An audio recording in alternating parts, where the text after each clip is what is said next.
دیش کے ماحول کو خراب کرنے جیسا بیان ہے، لوگوں کے اندر ڈر پیدا کرنے جیسا بیان ہے۔ مجھے لگتا ہے کہ انہوں نے آتنکواد کا سمرتھن کیا ہے، آتنکوادیوں کا سمرتھن کیا ہے۔ جس طرح سے مولانا ارشد مدنی کا سامنے بیان آیا ہے، میں اس کی مذمت کرتا ہوں، بہت نندا بھی کرتا ہوں کہ اس سمے انہوں نے یہ جو بیان دے کر دیش کے ماحول کو خراب کرنے جیسا بیان ہے، لوگوں کے اندر ڈر پیدا کرنے جیسا بیان ہے، دیش کے اندر اراجکتا پیدا ہو اس کا بیان ہے۔ جس طرح سے وہ ایک ذمہ دار سنگٹھن کے ذمہ دار ویکتی ہیں، ان کو اپنی ذمہ داری کا دھیان رکھتے ہوئے اس طرح کے بیان نہیں دینے چاہیے تھے۔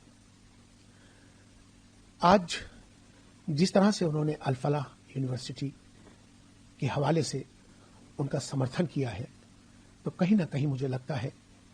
کہ انہوں نے آتنکواد کا سمرتھن کیا ہے، آتنکوادیوں کا سمرتھن کیا ہے۔ جانچ ایجنسیاں اپنا کام کر رہی ہیں، اور یہ بات سب کو معلوم ہے کہ جس طرح سے لال قلعے پر یہ جو بلاسٹ ہوا، وہ جو بلاسٹ تھا، جو حملہ تھا،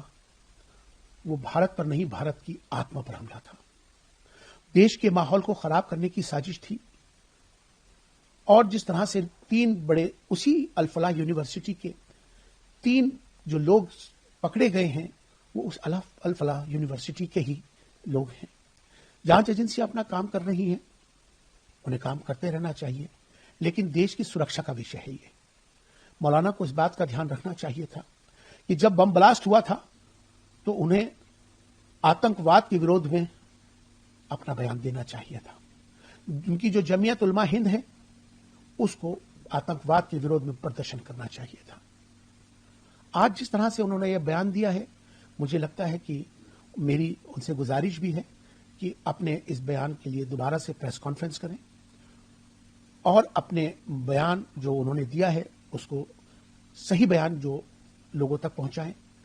اور جس سے کہ اس بیان سے ایک ڈر کا ماحول مسلمانوں کے اندر، ایک ڈر، خوف، اراجکتا کا ماحول بنا ہے،